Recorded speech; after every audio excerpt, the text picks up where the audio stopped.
Good Evening Business, la grande interview. Bonsoir Cyril Chabagnier. Bonsoir. Président de la CFTC, je le disais, vous enchaînez les interviews évidemment parce que vous sortez de Matignon. Et puis surtout un peu contre toute attente, on pensait que la CFTC allait peut-être approuver en grande partie cette réforme de retraite telle qu'on vous l'a présentée. Puis en sortant sur les marches de Matignon, vous avez dit non, on la rejette. Pourquoi vous la rejetez ?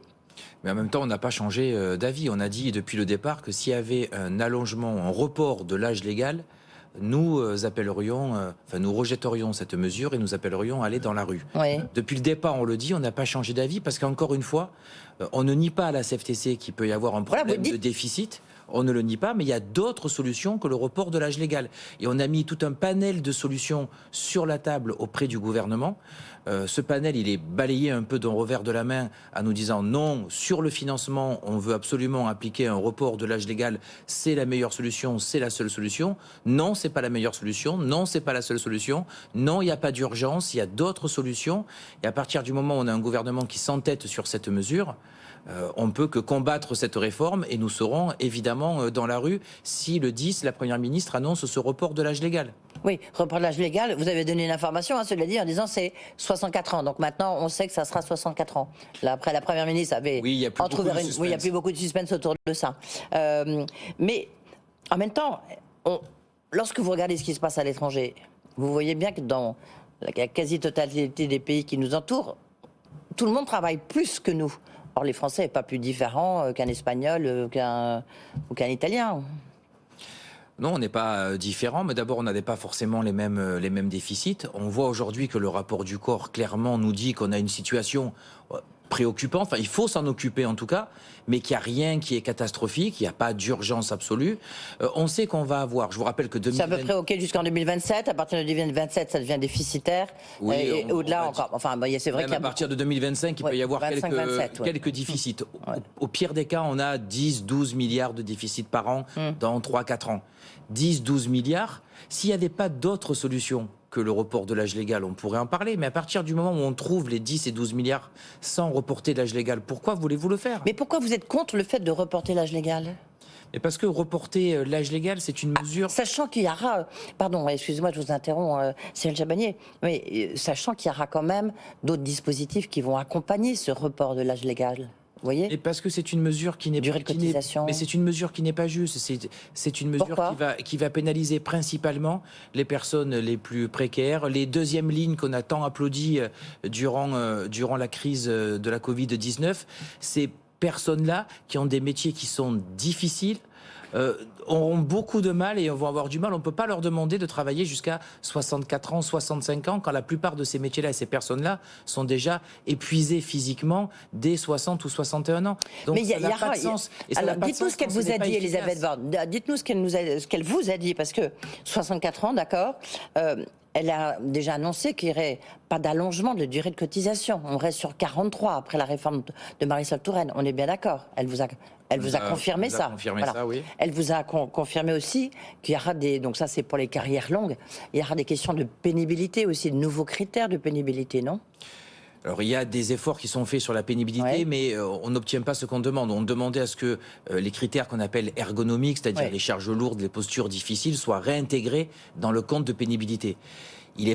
Ces critères ne sont pas réintégrés dans le compte de pénibilité, mais par contre, ils seront possibles d'être utilisés pour des congés de reconversion, y compris peut-être pour partir plus tôt à la retraite, mais à condition qu'un médecin de travail valide le fait que vous avez vraiment subi de manière importante une charge lourde ou des postures difficiles. Donc on voit que ces critères, que je rappelle, qui étaient dans le compte de pénibilité et qui ont été retirés il y a quelques années, ne sont pas réintégrés. Donc il y a quelques efforts de fait, moi je veux bien les reconnaître, mais qui sont pas suffisants. Il y a des efforts aussi qui seront sûrement faits sur le minimum de pension. Vous savez qu'aujourd'hui, dans les annonces, c'était plutôt sur le flux, c'est-à-dire les personnes qui vont arriver à la retraite qui pourraient en bénéficier, et pas les personnes qui étaient déjà présentes. Minimum de pension à 1 200 euros. À 1 200 euros. Mais ça va priori, il y a des chances que ça bouge. Après, il y a des chances que ça bouge. Je pense qu'au bout du bout, ça bougera. Ça concernera tout le monde, y compris, comme on dit dans un jargon formidable, le stock. Le stock, c'est-à-dire les gens qui sont déjà à la retraite. Donc moi, j'ai pas de souci, mais je l'ai dit depuis le départ, que sur l'emploi des seniors, sur la pénibilité, sur le minimum de pension, on arrive à discuter. Il y a des concertations, il y a des propositions que l'on fait qui sont retenues. Quasiment sur les 2 premières phases de la concertation, on arrive à discuter, y avoir des propositions. Le problème, c'est ce totem qui est sur la question du financement, où ça ne peut être qu'un report de l'âge légal. Toutes les autres solutions sont balayées. Pourquoi on ne peut pas discuter d'autres solutions ? Pourquoi on ne peut pas les est-ce qu'on n'est pas ensemble ? totem contre totem ? Vous voyez ce que je veux dire ? Là, on est un peu dans une guerre de totem. Les syndicats qui disent on ne touche pas. Hors de question de toucher à l'âge de départ légal à la retraite. Et de l'autre côté, on dit il faut y toucher. Vous voyez, c'est un peu une... Voilà, c'est totem contre totem. La question, il y avait 2 questions principales sur les retraites. La première, c'était un système plus juste. C'est pour ça qu'à la CFTC, on a toujours été pour une réforme des retraites, parce que le système actuel n'est pas juste. Et c'était l'engagement de Macron en 2017, du président. Il y a un deuxième sujet on a un risque de déficit, pas catastrophique, mais on a un déficit et donc il faut combler le déficit.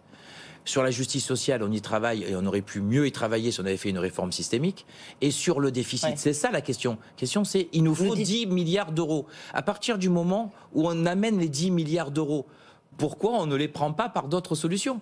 C'est ça, la seule question, c'est il nous faut 10 milliards d'euros par an. Nous, on les trouve, les 10 milliards d'euros par an, sans toucher à l'âge légal. Si on ne les trouvait pas, je vous dirais oui, mais à partir du moment où on les trouve, pourquoi on va faire travailler des gens plus tard ? Alors, vous les trouvez comment, la CFTC ?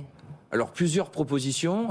La première proposition, évidemment, c'est d'améliorer, on travaille avec le gouvernement, l'emploi des seniors. On sait que c'est simplement 10% de seniors travailler, on aurait quasiment plus de déficit du... Oui, c'est toujours le fameux taux d'activité qu'il faut qu'on... Le taux d'activité qu'il faut qu'on améliore. Qu'on améliore. Pour ça, avec des propositions sur... Qu'est-ce qu'elle vous a dit, Elisabeth Borne ? Parce qu'on parle d'un index, donc un peu comme il y a l'index pour la rémunération des hommes et des femmes, il y aurait un index senior, et les entreprises seraient sanctionnées, ce serait comment ? Alors, il va y avoir un index senior sur lesquels les entreprises qui ne jouent pas le jeu, évidemment, seraient montrées du doigt, avec une obligation derrière de négocier un accord senior dans la branche ou dans l'entreprise.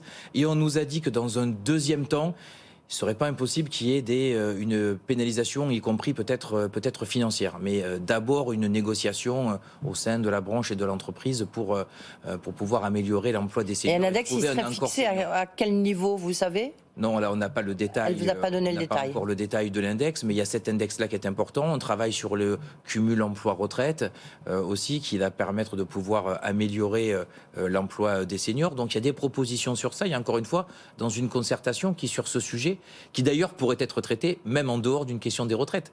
Ce qui se passe plutôt bien. Donc, première solution. Deuxième solution, sur les baisses de cotisations aux entreprises. Ce sont des milliards d'euros. Au bout d'un moment, il y en a certaines qui sont utiles. On n'est pas idéologique à la CFTC, qu'il faut continuer. Il y en a d'autres qui ne sont pas utiles, qu'on pourrait arrêter. Ça fait des économies. Troisième chose, déplafonner. Lesquelles, par exemple ?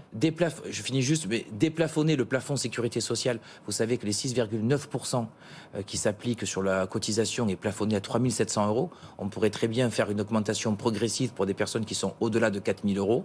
C'est encore une proposition. Et y compris la dernière proposition, on est prêt à jouer sur les cotisations, en faisant participer de manière équitable les entreprises, y compris les salariés. Je rappelle simplement, et plusieurs économistes l'ont dit, je crois même sur vos plateaux, 2 à 3 euros d'augmentation de cotisation pour les salariés qui ne met pas en péril le pouvoir d'achat, et 4-5 euros pour les entreprises qui ne met pas en péril la politique de l'emploi, c'est 7 milliards d'euros qui rentrent. Voilà. Oui, mais en même temps, juste avant décembre, vous voyez, il y avait une étude de l'INSEE qui montrait que le coût du travail en France est un des plus élevés au sein de l'Europe. Non, mais j'entends... Donc, on peut comprendre le gouvernement qui dit il ne faut pas augmenter encore le coût du travail, non ? Non, mais on n'est pas pour une augmentation du coût du travail. Alors, il faut un peu... modérer ce qu'a dit l'INSEE, parce qu'on fait aussi partie des pays sur lesquels on a le plus d'aide pour les entreprises et le plus de baisse de charges de cotisation. Alors bon, pour ça que je suis un petit peu modéré. En France, les batailles de chiffres, c'est toujours très compliqué, parce qu'on peut, y compris sur le corps, on peut faire dire absolument tout ce qu'on veut. Nous, on veut pas jouer sur le pouvoir d'achat, on veut pas jouer sur le coût du travail. Tout est une question de curseur. Quand on parle de 2-3 euros par mois, est-ce qu'une entreprise qui à payer 3 à 4 euros de cotisation supplémentaire par salarié. Une entreprise qui a 100 salariés, ça va lui coûter 400 euros par mois. On remet en question le coût du travail à 400 euros par mois dans une entreprise qui a 100 salariés. Non, je crois pas. Je crois pas. Finalement, c'est parce que là, on a vu, elle a consulté tout le monde. Enfin, vous êtes tous venus. Les consultations, il y en a encore demain, je disais, sur les restaurants. Mais elles servent à quelque chose, ces consultations. Ça fait des belles images. On vous voit monter les marches, on voit la sortie avec des flopées de micro. Mais à quoi ça sert, ces concertations? C'est pour dire, j'ai concerté, puis vous dire, on a été. Il y a un côté un peu jeu, pirandello, non, social. Moi, je pense que ces concertations, elles sont utiles. Elles D'accord. sont quand même utiles parce que, comme j'ai pu le dire tout à l'heure, sur la pénibilité, sur les carrières longues, sur les droits familiaux, on n'a pas parlé, mais le problème des pensions de réversion, Des réversions, par exemple, ou le fait d'avoir un bonus dès le premier enfant, c'est des choses sur lesquelles on peut discuter et on peut obtenir des avancées. Donc jusqu'à la dernière seconde, à la CFTC, on se battra pour essayer d'avoir ces mesures qui sont des avancées sociales. Il y a des ouvertures là-dessus sur oui, il y a des réversion sur le. Il y a des ouvertures sur les droits familiaux, il y a des ouvertures sur les critères de pénibilité, il y a des ouvertures, comme tout à l'heure on parlait, sur ce fameux mot qui est pas joli du stock pour le minimum de pension. Il y a des ouvertures possibles. Donc si à côté de ça, on n'avait pas un gouvernement sur le financement complètement fermé, où là, je vous accorde, ça sert plus à rien de parler de financement parce qu'ils ne regardent aucune des propositions que l'on fait. Ils sont arc-boutés sur le report de l'âge. Sur cette partie-là, ça ne sert absolument à rien. Sur les premières parties, ça ne sert pas à rien. Donc, on vous retrouve dans la rue après le 10 janvier, c'est ça? Si le 10 janvier, a priori, il n'y aura pas trop de surprises, on nous annonce un report de l'âge légal, la CFTC sera dans la rue. Oui. Quelles que soient les modalités, même s'ils vous ont, je sais pas, même s'il y a des choses qu'ils ont repris dans vos propositions? Oui, parce que ce qu'on pourrait obtenir à côté ne contrebalancera absolument pas cette mesure injuste du report de l'âge et qui n'est surtout pas nécessaire. Ouais. Donc évidemment qu'on sera dans la rue. Et encore une fois, pourquoi le gouvernement, avec des syndicats comme le nôtre, qui sont prêts à trouver des solutions sur les 10 milliards, ne nous écoute pas? J'ai du mal à le comprendre. Oui, c'est ce que dit aussi Laurent Berger de la CFDT. Juste un mot, il nous reste peu de temps. Est-ce que sur les régimes spéciaux, on vous a donné quelques indications, Cyril Chabagnier? Sur les régimes spéciaux, on sait que c'est un petit peu la clause du grand-père. Alors moi, j'appelle ça la clause du demi-grand-père, c'est-à-dire que les personnes qui sont aujourd'hui dans un régime spécial vont le garder, mais par contre, ils auront l'application du même allongement que les autres catégories. Ouais. C'est-à-dire que si on passe de 62 à 64, un régime spécial qui est à 57 passera à 59. Merci beaucoup d'être venu ici après cette longue journée. Cyril Chabagnier, donc le président de la CFTC, qu'on retrouvera a priori dans la rue. En tous les cas, résultat des courses, ça sera le 10 janvier prochain. Voilà, c'est la fin de la grande interview. Demain, je recevrai Philippe Brassac. Première interview en tant que président de la Fédération bancaire française, évidemment directeur général du Crédit Agricole.